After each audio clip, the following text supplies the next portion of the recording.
Pozdravljeni. Zopet je teden naokrog in prišel je čas za naš običajni komentar, tokrat že 34. zapovrstjo.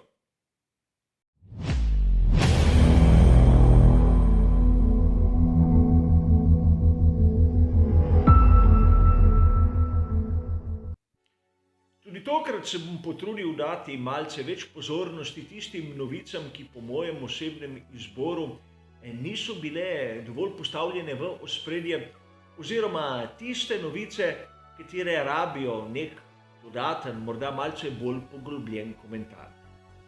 Bližnjice do vseh novic v originalu boste dobili v samem opisu, kot običajno tudi tokrat 4 različni sklopi, od katerih bosta 2 medsebojno dokaj povezana. A da ne bomo kot ponavadi predolgi, začnimo kar z našim prvim sklopom.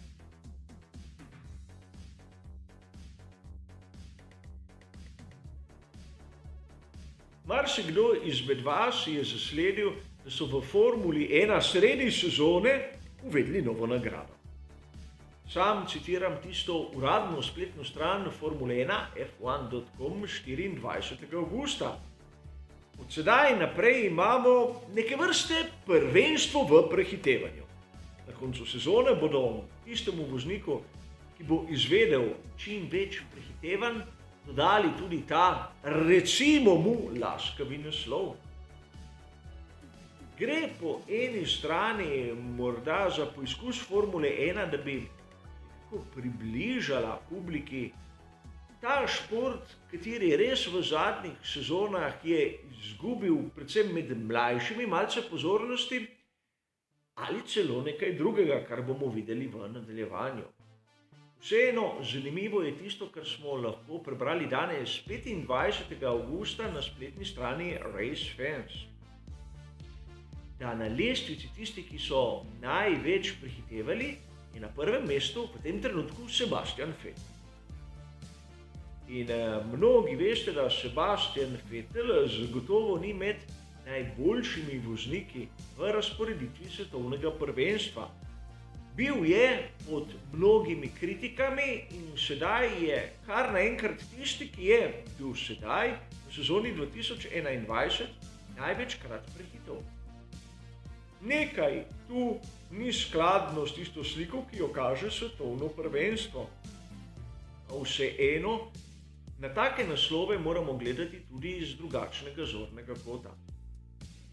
Imamo tisti naslov voznika dneva, katerega zbirajo gledalci in marsikdaj odraža bolj simpatijo, kot v resnici dobro vožnjo na samem. Sedaj bomo imeli voznika, ki bo v sezoni izvedel čim več prehitevanj. Čeprav ta rezultat nam ne bo povedal nič, dobesedno nič. Marsikdaj se zgodi, da voznik, ki je v težavah, je poslan na dno štartnega razporeda z boljšim bolidom in nato z veliko lahkoto pridobi kar nekaj mest s prehitevanji, ki bodo šle v to statistiko. Ampak s tem naslovom so pri Formuli 1 dobili priložnost, da imajo novega pokrovitelja. In tu je pokrovitelj isti kot oni, ki financira, recimo temu, sprint dirke. A o moralnosti tega pokrovitelja bomo govorili v našem drugem sklopu. Sedaj se lahko vprašamo, kaj nas čaka v prihodnosti. Po vozniku dneva in tistemu, ki največkrat prehiti, bomo morda videli v, upam, da daljni prihodnosti tudi voznika, ki bo imel najlepše pobarvano čelado. Seveda, malce v šali, ampak z vsemi temi naslovi izgleda, da bomo izgubili isto pravo bistvo Formule 1 in to je zmagati dirke in nato prvenstva. Vsej tej naslovi, kateri se jih izmišljujejo, nekateri, ki so vešči v marketingu in ne toliko v motošportu, vodijo samo v večjo zmedo, ampak kot običajno moj osebni pogled in moje osebno mnenje. Pojdimo na drugi sklop, kjer bomo videli, da pravzaprav ni vse tako lepo, kot izgleda.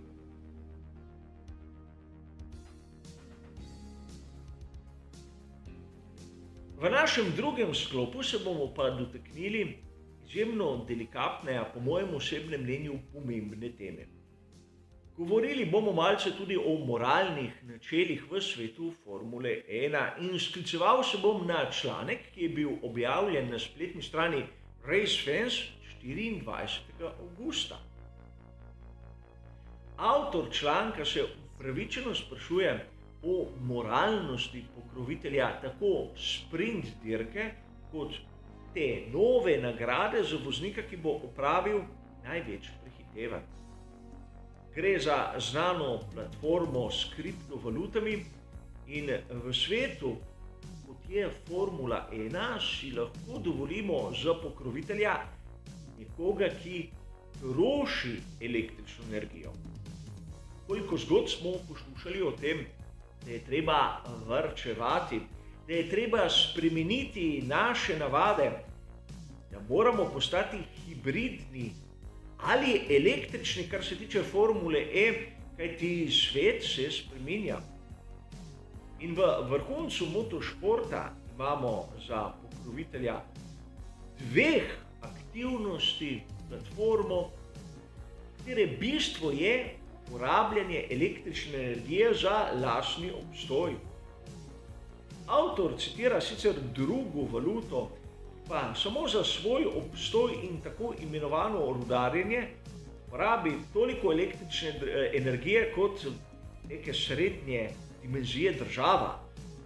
In to se meni osebno ne zdi etično, ampak mnogokrat smo videli, da etika v Formuli 1 izgleda lepo samo navzven.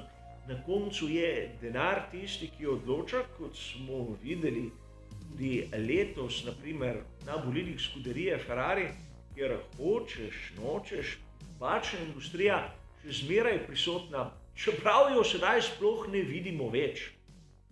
Ampak tudi na to smo se privadili in bomo videli v prihodnosti še mnogo takih primerov, ampak prav je, da na njih opozorimo in da o njih tudi malce razmislimo.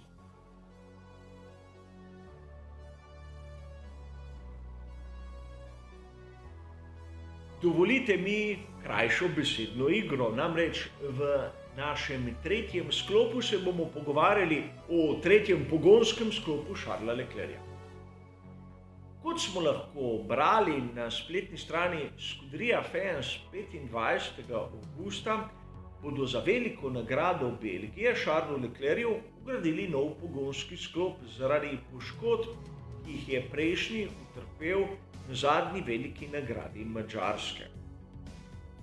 A ta pogonski sklop bo po navedbah avtorjev standarden.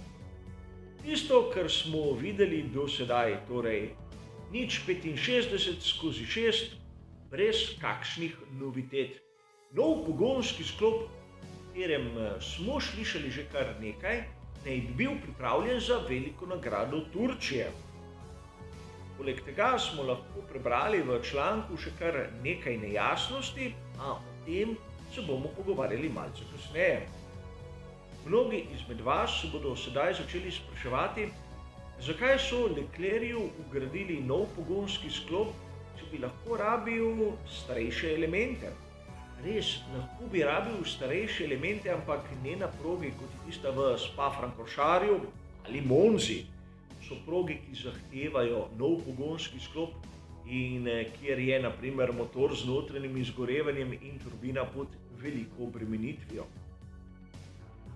Tako da bomo videli nove elemente šele v Turčiji in ne prej, ni še znano, govora o tem je bilo že pred nekaj meseci in pri Ferrariju bodo skušali popraviti tiste malenkosti, katere so ostale enake od lanske sezone. Vsaj tako so obljubili, čeprav niso povedali, kar je tudi prav, kakšne bodo v resnici te spremembe. Ampak v članku Scuderie Fansa sem našel kar zanimivo izjavo. Namreč, Shell naj bi pripeljal nov tip maziv in nov tip goriva. To, po navedbah avtorja, naj bi dalo pogonskemu sklopu Scuderie Ferrari približno ducat konjskih moči več. A taka izjava lahko marsikaterega navdušenca tudi zmede. Namreč pogonski sklop kot tak, nova izpeljanka je ena zadeva, nova goriva ter nova maziva so pač druga zadeva in novo gorivo in novo mazivo se lahko rabi potencialno tudi v tisti starejši izpeljanki pogonskega sklopa. Lepo je slišati, da z novim gorivom in novimi mazivi bodo pridobili ducat konjskih moči. Če malce preračunamo, to je med odstotkom ter odstotkom pol generalne moči, torej ogromen napredek. Navadi, tisti zadolženi za stike z javnostjo, so izjemno zviti. Res, 12 konjskih moči je lepa številka, če se to vzame samo na račun goriva ali maziva, ampak razumeti moramo, katere začetne točke so pridobili to število konjskih moči. Gre morda na prejšnjo izpeljanko ali na izpeljanko goriva, ki so ga uporabljali pred desetletjem ali več. To se je že prikradlo v tista sporočila za javnost, kjer je bilo potrebno prebrati opombe, da se je razumelo, da so fantastičen porast moči dosegli na tisto stanje, ki je bilo v veljavi pred približno 3 desetletji. In če se prav spomnim, so to v Kanu uporabili prav pri Shellu. Meni osebno članek, ki so ga objavili v Scuderia Fens, je zanimiv. Predvsem iz vidika, kako se lahko tudi spretno ustvari lažne utvare v očeh lastnih navijačev. Ampak videli bomo v nadaljevanju, kako bo šel ta boj med Ferrarijem in McLarenom. Zaenkrat imejmo samo na očeh to, da Charles Leclerc v Belgiji bo imel nov, svež pogonski sklop, ki bo pa tiste standardne specifikacije.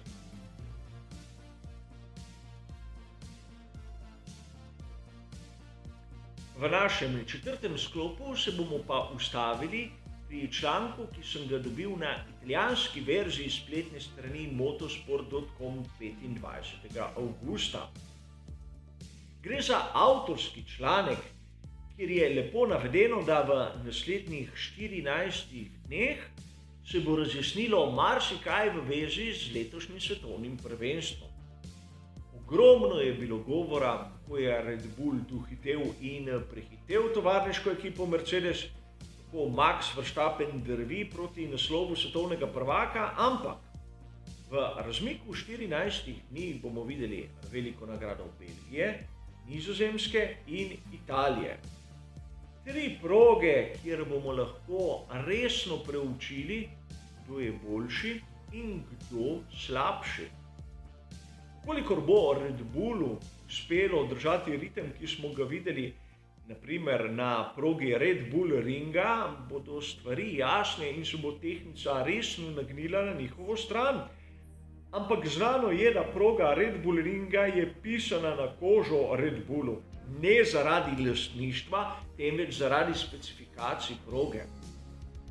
V Spaju in Monzi so zadeve rahlo drugačne. Proga je malce bolj pisana na kožo Mercedesu, ampak če bo Red Bull tu uspešen, bomo resno lahko začeli razmišljati, da bo jim končno uspelo premagati Mercedes. Kolikor bo Mercedes pač dominanten, tako kot smo videli v zadnjih letih, bomo morali malce naša pričakovanja znižati, če nekaj drugega. In pomembno bo, kot sem tudi že sam omenil, psihološko za Maxa Verstappena. Namreč velika nagrada Belgije in velika nagrada Nizozemske sta njegovi domači dirki in njegovih navijačev bo tu malo morje. Tako da razočaranje na teh 2 dirkah zna biti tudi moralno izjemno hud udarec. A to je še vse pred nami. Zanimiv članek, kjer me veseli, da tudi drugi avtorji vidijo podobne ključne trenutke prav na isti točki, kot jih vidim sam. Za danes bo seveda to vse. Hvala za vašo pozornost ter seveda nasvidenje.